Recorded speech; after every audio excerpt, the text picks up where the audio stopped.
No. Yeah, yeah.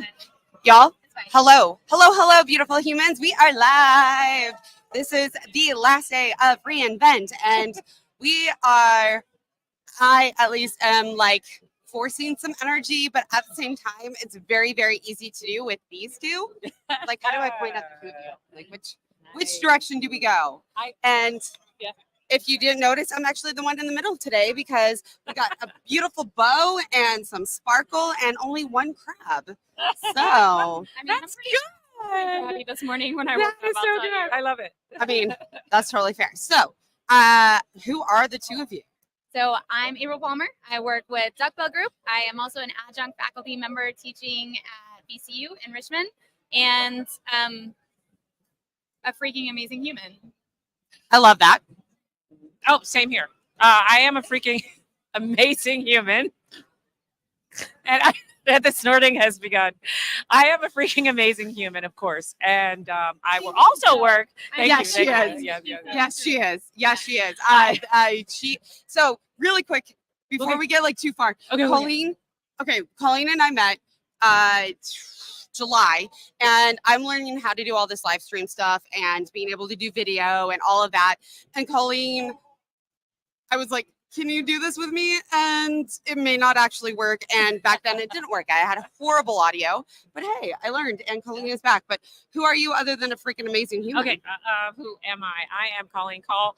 I also work for Duckbill Group, and I work on the media side. I sell Corey Quinn, the chief cloud economist at the Duckbill Group, for last week in AWS, and I'm having a lot of fun. I'm his handler. I do contract my handler. Deliverables, if you want to say. So check me out. She's also my handler, and it's basically a full-time job, which is a little terrifying. She ain't lying. I want one. Like that. You can't have mine because she's my No, that's totally fine. That's fair. That's fair. Yeah. Physically fight you. That's fair. That is fair. I can be bought. What is Duckbill Group? So we're a consultancy. We have two different sides. Colleen said we've got one that's a media side. We have podcasts and newsletters that talk about what's going on in tech. On the other side, our consulting side, we help our clients optimize their cloud costs, specifically AWS. We also support clients in building out their strategy whenever they are renegotiating or negotiating their first AWS EDP, PPA. So we just help you pay Amazon less, or at least the right amount. All right.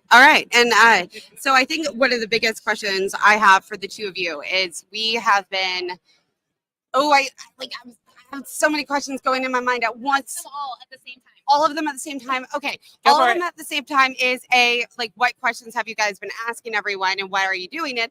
But then B, like, is the follow-up to that of how are you handling AWS as not super technical people, and also being women in a technical area, because it's been like 1 to like gazillion ratio. So there is your multiple questions. The line at the restroom is awesome. I was about to say, being a woman in tech is amazing because it's the only place where the women's restroom line is shorter than the men's. It's fantastic. Yes. You can choose stalls. Like, That's so cool. It's yep. Enough said. I know. That's why I went in tech, so I can use the bathroom at industry events and not have to wait in line. Yes. And what are you guys doing here? Okay, so we started with the Duckbill Group. We wanted to actually, since Corey is like the main brand of the Duckbill Group, we wanted to do something on the flip side because Corey is super technical, especially when it comes to cloud ecosystem. So we're like, why don't we go to events, promote of course, our brand, and try to get people to know the fun side of the Duckbill Group. And April and I consider ourselves the fun side. Pretty freaking fun. Yeah. Yes. Do you see all of our outfits? This is how like we became friends as well. So please continue though. Yeah. So one of the things that I thought would be just really fun is if we grabbed a couple of microphones and ran around and asked questions that have nothing to do with a person's job title, where they work, what they do, and really get to know and highlight the humans in tech.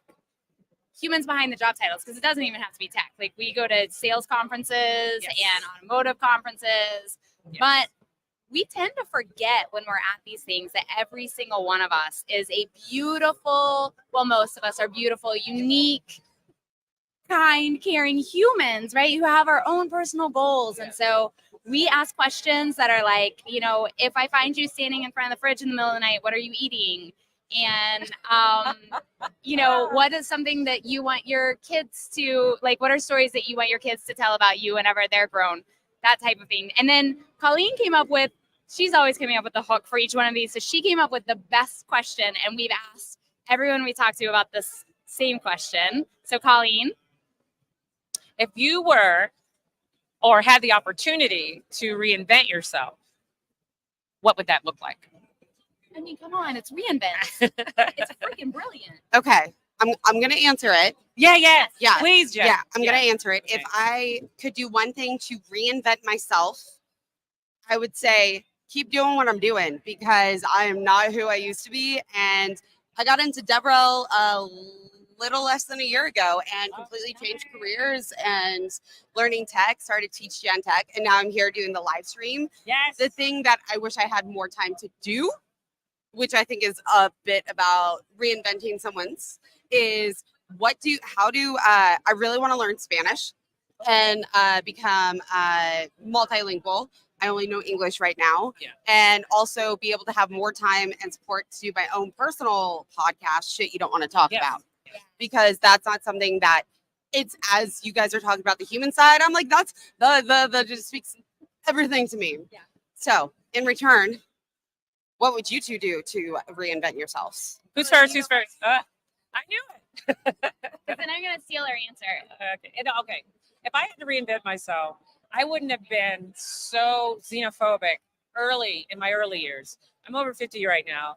I would have traveled in my 20s, my 30s, my 40s, and 50s. But I could use the excuse it was, I wasn't financially able. But I know people who are not as financially able, but they made it happen.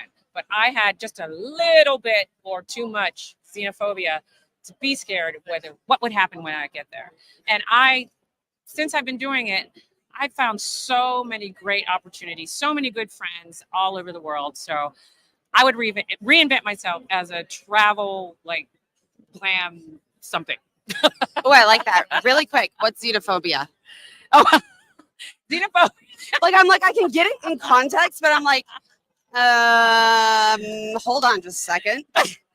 Xenophobia is when you are very comfortable in the space that you are, and sometimes a little bit afraid to go to new and discover different places. So I'm either like a potato at home and don't do anything, or I travel You for can work. describe it that way, yeah. General term. Yeah. I like your term better. It makes more sense. And what about you? What would you do? So I feel like I have been in a constant state of reinvention and revivifying my life all the time. I love it. I tend to be an agent of chaos. So I run towards the things that I'm afraid of. I seek out risks. I actively find ways to fail so that I can grow and do the next thing. And what I found recently is that I've curated a life and a self I love. And so I don't know that I would have one thing. I just wouldn't stop doing what I'm doing. And I'm really excited to meet who I am next month and next year and 5 years from now and 30 years from now, because I think I become more interesting to myself every single time that I take on a challenge or I try something new. And so I love that. And a big question that comes to mind as well while we're talking about this, and I definitely relate to being the fun side of things and being the human side of things.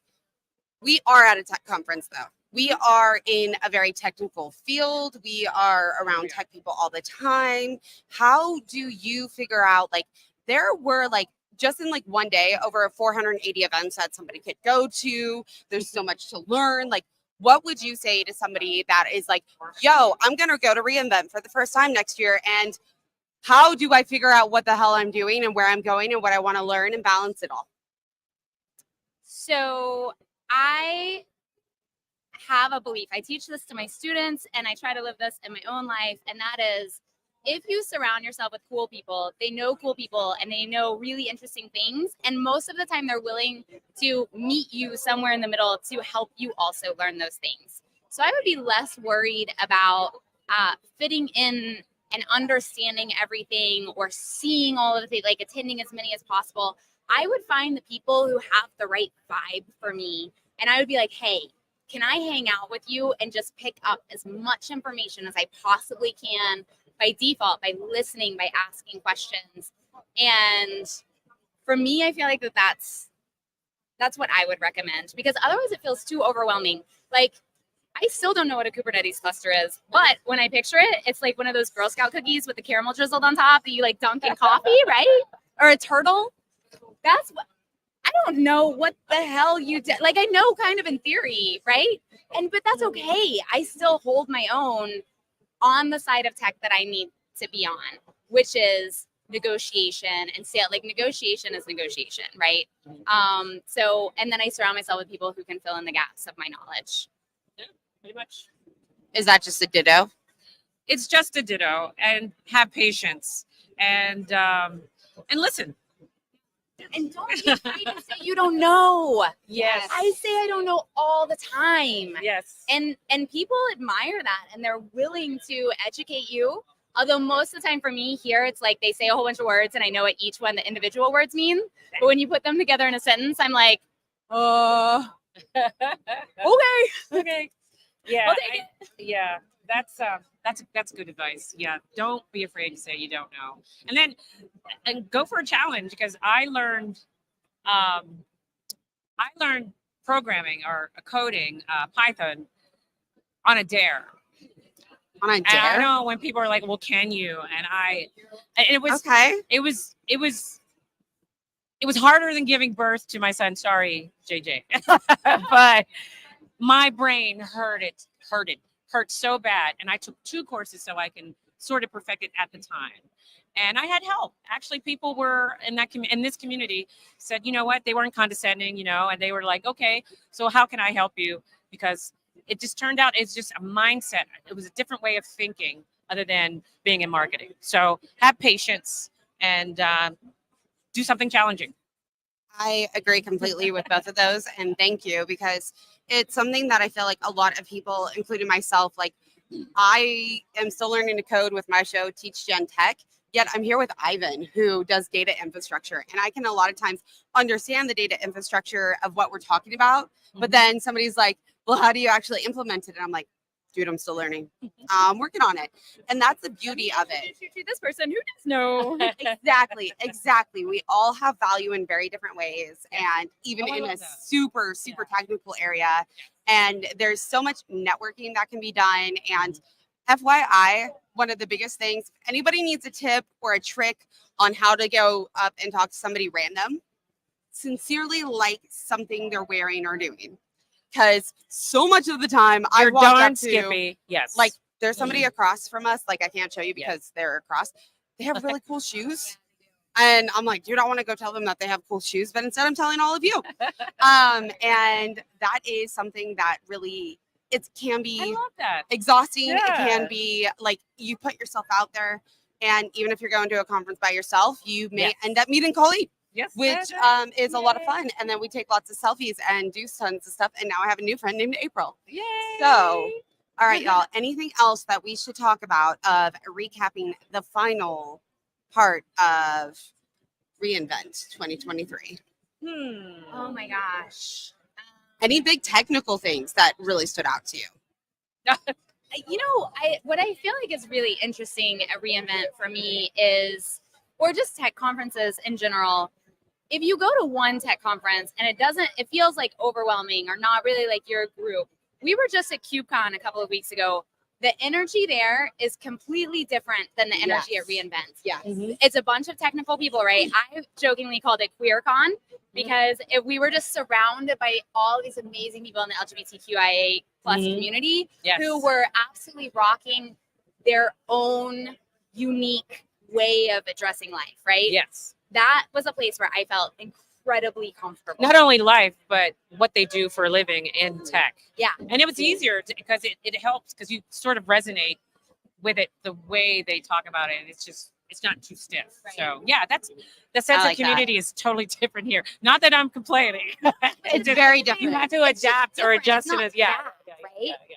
It's not bad at all. It's just Yeah. like if you go to one and you're not feeling it and you feel like a fish out of water, try a different one. Research who's going to be there. Find Yes. them on LinkedIn. Like go to the hashtags on LinkedIn and see who went last Yeah, that's a year great idea. and what types of pictures and information Yes. that they post about it. Yeah. But keep trying and you'll still find your people at these events. You just really have to like be open to it and keep searching. 100% agree. But 100%. And also to add to that, I think something that is really cool of learning about going to different events is you find people to follow and on social media that you're like, okay, cool. I can get this information from them as like small recaps. I can like make this more consumable because the moment may be way too overwhelming, but then you're like, oh, hey, let me go figure out like Brooke Jamison does amazing recaps. Oh, I love her. They are so awesome on Yes. AWS. Yes, Like Brooke is doing awesome. so Hi, many Brooke. cool things. Hi, Brooke. Maybe you'll see this. amazing. Yeah, Yes, you we do. love your Yeah, we outfit. love your outfit. Sorry, we're Sorry. live streaming, but hey, I couldn't help it. Like, it was really green and Yeah. pretty. It was. So that is like seriously, y'all, come to reInvent next year. It's going to be so much fun. We are going. Reinvent. It's mine too. That's Is it yours? Second.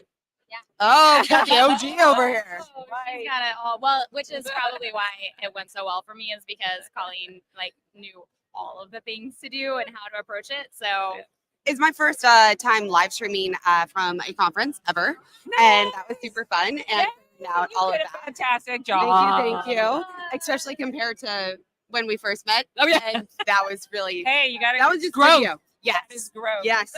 Yes. And just on one quick note on Okay. everybody that they do on the with the sizes of conferences. This conference is over 60,000 people. I have friends that are here. We most likely will not meet. I At know. all, Me too. because it is so massive It is and magnanimous. it is like yeah. in Vegas. So like Yeah. that's one of the coolest things about these conferences Yeah. is Yeah. going to different sizes. So I just really wanted to like Yeah. reiterate what you were saying. conversely, I have a friend who lives not far from me at all in Richmond, Virginia, Oh, just that's outside right. Richmond, Virginia. And we've been trying to like get together and find time. We haven't been able to because we both travel so much. We saw each other here and managed to catch drinks together. And I was like, why do we have to travel all the way to Vegas to be able to have a beer together? Come on. So shout out to Paul Yeah, Chen for that's- like yeah. finding me and making me make Yeah. it happen because Yeah. I was like, I love this human and just could never make it happen at home. So Yeah. you never know. That is amazing. And before I go through some big quick recaps from Ivan, is there anything else you two want to add? I just want to tell you about a challenge. Yes, do it. I love it because that's totally what I was going to go next. Yeah. All right. We have our two winners from Ivan rolling with reInvent Challenge. So shout out to Oscar Perez and Pierre Hilbert. Yay, will Oscar be- Pierre. We will be reaching out to you to let you know. And then also, if you're like, yo, what's Ivan doing? Like, are we doing fun things? What are we going to be doing next? Definitely, we will be starting to have Ivan Lives. Ivan Ivan Lives are in-person events. We Ivan have Lives. London coming up December 12th. We have New York coming up the end of February. I'll be at the New York one. Like, come hang out with us. Go check out ivan.io/events to go find these. You live to see the lives. Yes. Yes. And all you beautiful humans watching at home or watching these recaps, thank you for tuning in. Make sure to follow Ivan on LinkedIn and Twitter. How do people reach out to you? So you can find me on LinkedIn or Instagram. My handle is Hot Mess Boss on both of them. It's as accurate as you can possibly be. Please do not pitch slap me or send me pictures of your privates on either platform. But if you send me pictures of your dogs and cats or like very, very cute children, then I will definitely have a conversation with you. Or you can just tell her that you just want to be friends and say Yes. some really random shit. Oh, you forgot. You forgot Cloud Mavens Live. Oh, Cloud Cloud Mavens Mavens Live on Live. LinkedIn. That's how you can reach us. That's why she's my handler. Yeah. Calling Yes. Call LinkedIn and Calling Call on Twitter. Yes. That's about it. Cloud Mavens Live on LinkedIn. Does Cloud Mavens have a Twitter yet? No, not yet. We're Is that changing? Is that changing? jury's still up. Jury's still up. We don't know how long it's gonna be. Wait, what was the question? Is it going to be on Twitter? Yeah. Well, it's on LinkedIn, right? Or Or going to Instagram. be a thing. I know. I mean, I still call it Maybe Twitter. we'll do it on. I know we actually have decided that that's the only time in the entire your life that you're allowed to dead name something is Twitter instead of X. And on that note, thank you so much for joining us this entire week. Stay up to date. There are a few more things I will be posting throughout the week from my social media takeover. My name again is Jen Chennaud. I'm a developer advocate here at Ivan. And thank you so much for tuning in and enjoy while we end the stream. Jen, Ivan rocks.